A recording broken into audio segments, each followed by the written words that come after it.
السلام عليكم إخواني إخوتي. الموضوع ديالنا اليوم هو سقوط أبرز النجوم العربية والعالمية كأوراق خريف في طلب الزواج من المغربيات. نقدروا نقولوا أن أبرز العرب والخليجيين دائما كطلبوا المغربيات دائما. هذا الشيء ولينا كنشوفوه ولا عادي، وخصوصا في الآونة الأخيرة. ولكن حنا خصنا دائما نسول راسنا علاش الخليجيين والعرب، يعني سواء في الشرق الأوسط أو نقدروا نقولوا حتى عالميا كطلبوا المرأة المغربية. الجواب سهل. أول حاجة رجعنا للتاريخ غنلقاو أن في العهد الخلفاء العباسيين هما الناس اللي كانوا أكثر انفتاح على الجمال والجواري والحسنوات، وكانوا في ذلك الوقت كيفضلون الأمازيغيات عن باقي الجنسيات. ولا شفنا الثقافة ديال الشرق الأوسط والخليج كنلقاوها هي ثقافة صحراوية بتعاليم إسلامية، وكنزيدوها بعض البهارات الهندية.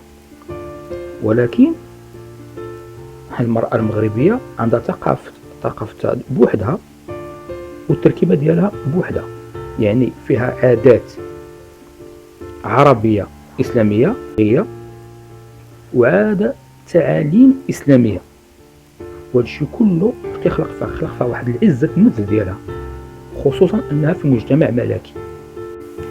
ثم أضيف إليها البهارة الأندلسية والفرنسي مؤخرا فتأثرت بهما، فأصبحت المرأة المغربية شبيهة بالمرأة الأوروبية، يعني الثقافة ديالها.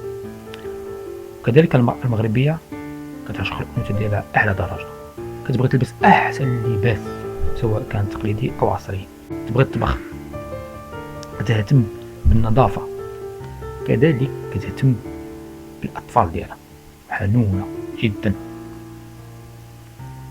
كما أنها كتعتني بشكل كبير بالراجل ديالها.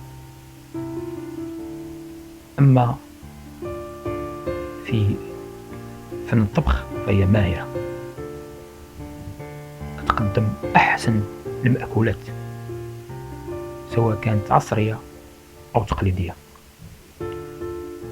كتخلي الزوج ديالها يعني مرتاح، والعصافير ديال البطن تاعو ما كيهضروش ساكتين. كما أن المرأة المغربية في الشؤون الإدارية متفوقة على المرأة العربية، يعني سواء كانت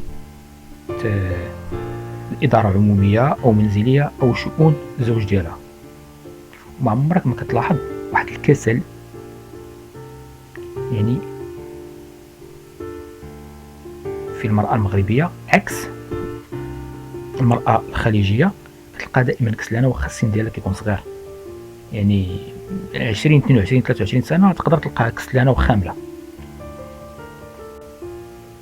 كما أن المرأة المغربية كتشوف دائما النجاح ديالها مرهون بالنجاح ديال راجلها، وكتحاول دائما ترسم واحد الابتسامة في وجهه، يعني كتحاول دائما تخفف أعباء عليه، ودائما كتحاول تدلي خاطره باش دائما يكون سعيد ومرتاح.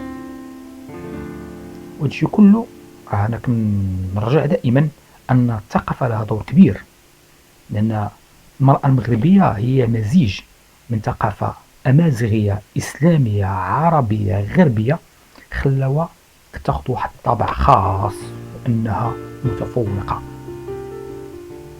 عن باقي النساء العربيات. إذن شكون المرأة اللي غتنافس المرأة المغربية؟ إلا خدنا مثال ديال رجل عربي مسلم متزوج بالمرأة مغربية ميسور الحال، وبغى يزيد الثانية وبغى ياخد الرأي ديال الزوجة ديالو يعني المغربية. أول حاجة المرأة المغربية غتكون عنيدة، صعيب تزيد على الثانية، ولكن الإسلام والشرع تنربعة افتراضا أنه يزيد الثانية وباغي الرأي ديالها. المرأة المغربية غيكون الرأي ديالها قطعا يزيد الثانية إلا مغربية، يعني ما تكونش مغربية. فالمغربية صراحة هي كتنافس اختها المغربية. كنقول في الختام ديالي أن المرأة المغربية صعيبة وقوية نفس مرأة أخرى،